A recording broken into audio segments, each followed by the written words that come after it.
Добрий день, чистовані русини! В ефірі передача «Живий русинський язик». І з вами журналістка Олена Копенець-Барта і отець Дмитрій Сидор. Слава Ісусу Христу! Навіки Богу і вітаю всіх наших глядачів у слідуючій програмі, нашій програмі «Живий, наш милий русинський язик». Нині хочемо поговорити за граматику русинського язика, кодифікація якого була у 2002 році в Ужгороді при участі русинських лінгвістів з різних стран. Результатом її стала публікація академічного видання граматики русинського язика для подкарпатських русинов і русинов Європи і Америки. Ви, як автор цього труда, в'єдно з указаними в книзі лінгвістами, розкажіть, як шліфувати цей русинський язик? У 2002 році, по мнению юристів, котрі нам підказували, була вот эта акція наша кодифікація русинського язика. До цієї кодифікації відношення не мусить мати ні держава, ні якісь другі великі інститути. Кодифікує язик сам народ. І носителі русинського язика являються лінгвістами, бо для нас маленька дитина русин більше знає, чим професор руського язика і української мови.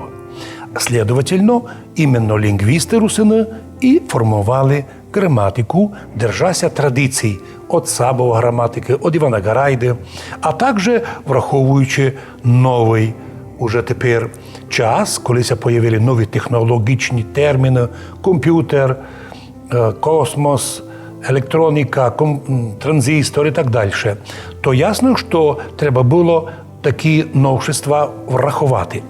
Що касається граматики, то кодифікація не означає, що вона зроблена раз і на все. Кодифікація тоді мала акцент кодифікації язика і два, щоб ніхто не смів говорити, що русини не мають язика, не мають кодифікації. Так видана вже 17 років граматика з переводом на англійський язик, подробна академічна граматика, то лише я завідомо чоловік-опонент із, думаю, і нездоровий може нам очі казати, а ви русини не маєте язика, ви не маєте культури, і вас взагалі не є. Ми кажемо, так собі думай, як хочеш, а ми, якщо були і будемо. Кстати, інтересне слово, коли люди з других регіонів кажуть, і ми були русини. Ми кажемо, ясно, ми були всі слав'яни. Но тепер словени лим єдні в Європі, Словенська республіка лим єдна в Європі, а ми вже всі вроді би слав'яни, но кожен свою назву має.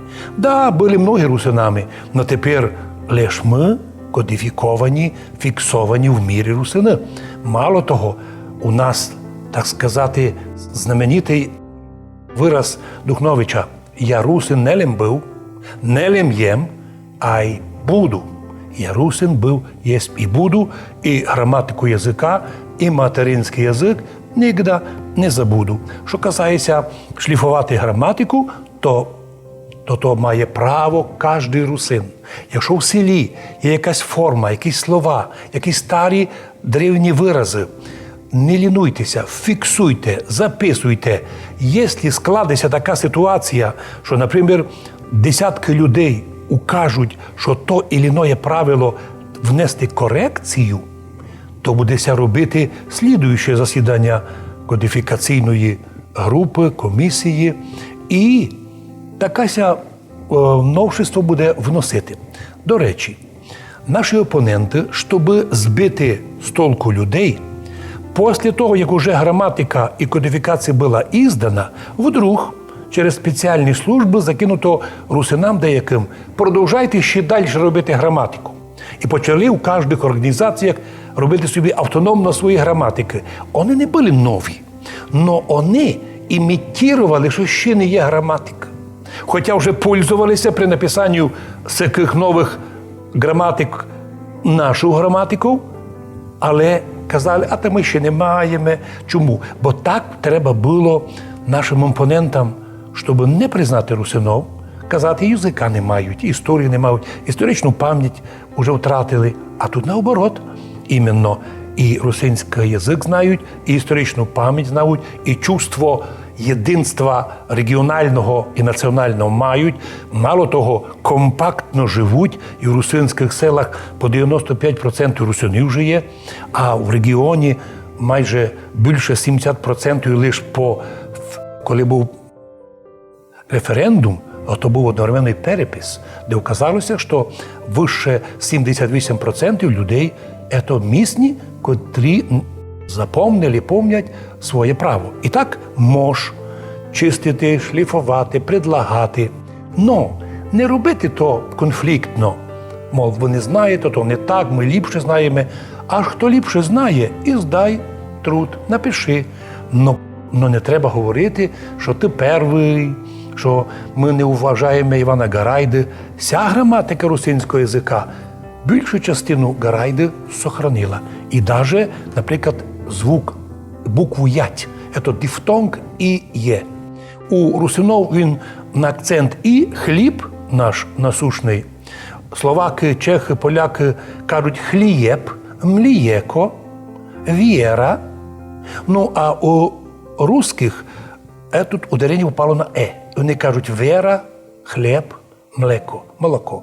І так далі говоримо, що «мож», помагати, далі шліфувати. Оно, між прочим, і полезно було би, щоб люди вчитувалися в граматику і би увиділи, яке чудо Божє в центрі Європи, що ми сохранили такий сложний, красивий і багатий русинський язик. Опоненти русинів говорять, додівають, що якось так ся стало, що у других народів менше таких є явлень, щоб говорили по-разному, а у нас більше. Це є то правда. І якщо прислухатися до наших опонентів, то ми їм деколи могли б повісти, то ті вопроси, і ті вимоги до русинського язика, ви б це могли предоставити або задати питання вашому язикові. Бо, судя по тому, як ми знаємо язики сусідських наших держав, русинський язик май монолітний, май один. Тож не може похвалити німецький язик, де, уж говорили ми, 50 регіональних язиків стерли, французи, іспанці, то швидко почесали всіх. Наприклад, у Совєтському Союзі було много народів, але тепер в Україні різниця між жителями Галичини і Буковини, і навіть сусідських вже є відчутна різниця, не говоря про Житомирську область або про Хмельницьку і далі до Херсонської області, і навіть з Востоком. Тобто тут такі різності, що додівати нам, русинам, що у вас щось не так, у вас там крумплі, або там у нас грушки, там дички. Таке то віддільні слова, котрі не суть характерні для різності. 99,9% русинських слов русинами одинаково приймаються і произносяться. А це значить, що не праві наші опоненти. Повторяємося, ко нам русинам хоче задавати питання, о, що у вас не так, у вашому селі, в кожному селі по-разному. Будьте добрі, задайте питання то носіям вашого язика. Особливо, якщо то нам зададуть питання наші русини, котрим такі питання підказують чужі люди. Це така ганьба, що коли у чоловіка отець і мати русини, дідо і баба русини, а вони антирусини. І причому глядають докази якісь собі. Ну, ото може простительно, якщо то чоловік-чиновник, а якщо то чоловік простий, від котрого ніч не зависить, чому ти маєш материнський язик понизити ниже од других. Помните, як казав колись митрополит Київський князю Владимиру, і взагалі князям київським підказувалося: князю, коли хвалиш чужое, ти унижаєш своє. Тому сперва треба все хвалити русинові русинський язик. Знати треба державну, але це не значить, що державна мова ні в якому разі не може по красоті, по багатству, по поетичності перейти материнський язик, а й все тут зафіксовано у тому, що ми випустили. Споминали сте за чужих людей, за чиновників, котрі старалися нав'язати русинам і новий язик, і якусь нову історію. А як би мали поступати русини в тій ситуації, як ви думаєте? Коли нам предлагають чужу історію, то хочеться повісти не ваше діло, не додівайте, ми інакше поступаємо. Ми ізучаємо історію мадярів від мадярської позиції, історію румун від румунської, історію поляків і словаків від їх історії, історію України від українських істориків. Но після знайомства із історіями сусідів ми їм предлагаємо, а це наша історія. Звісно, ушитки кажуть так, історія туди справедлива, якщо вона не протирічить принципово історії сусідів, бо все-таки ми єднаку історію мали. З другого боку, ми, розуміючи, що як у совєтське время я, наприклад, християнин, щоб учитися в університеті, мусив було знати, учити научний атеїзм. Та йшли ми з нього, здавалися ми так тяженько, казали ми, о, слава тобі, Боже, щось ми тут дурні предмети здали. Ну така була ситуація, що хочеш мати корочку вищої освіти, учи научний атеїзм. Сьогодні те ж саме є. Наприклад, випускникам історичних факультетів не мусять знати історію України перфектно. Но наші русини, особливо в нашому історичному факультеті, котрий сьогодні має там якісь проблеми, ізучають і нашу історію. До речі, недавно ми обнародували письмо Гойдмаша, покійного нашого історика, юриста, котрий написав письмо у Академію наук України. Мов, будьте добрі, ми маємо свою історію. У історії України вона не значиться. Як ви думаєте, треба поправити діло? І письмо він отримав такое. А то було років 5 назад, що в Академії наук створена група людей по вивченню історії Закарпаття. Звісно, звучить смішно, бо де ви раніше були. Но другого боку ми їм кажемо, а зачем вам создавати групу? Ми вже маємо історію, вже ми то говорили. Беріть нашу історію, вписуйте її в історію общої України, і наш русинський язик у сім'ї язиків малих народів в Україні буде прикрашати державу. Що ви з того робите проблему? Ведь от того лише одні конфлікти нестроєння, і навіть які загоражують взагалі цілісності. Чому ви трогаєте язики малих народів? От русини люблять свою державу, платять налоги, служать в армії, готові охороняти кордони, і вдруг їх не є. Та як не є? Та ми туїсьме, і ми свої принципи прості, мирні. У нас є свій язик, а чиновникам відповідаємо чемно, з уваженням. Бо ми розуміємо, що він мусить таке казати, а ми мусимо то вислухати. Но завжди остаємося кожен при своєму мненню. Чиновник увірений, що він нам нав'язав свою історію, а ми добре знаємо, яка історія настояща. А як ви думаєте, що може зробити і що би треба зробити, аби вся граматика русинського язика стала доступна всім?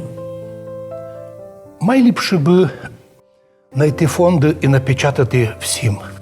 Однак ми не маємо таких грошей, щоб напечатати, бо вся книжка була напечатана тиражом 20 тисяч, і ми її роздавали безплатно. Повторююся, по 500 штук направлялись ми у Верховну Раду, і лише 2-3 депутатів сочили написати «дякуємо».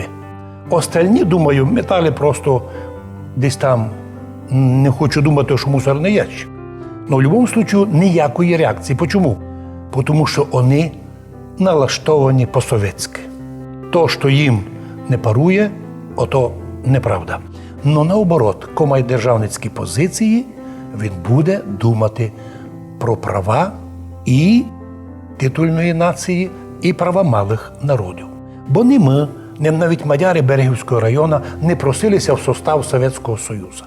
А вийшли в состав і України не тому, що тут була вічно. Ведь то були історичні землі різних держав. Но ми тепер знаємо і віримо, і твердимо, це територія України. Ми українські граждані. Ми пользуємося і маємо право пользуватися всіми правами законодавства.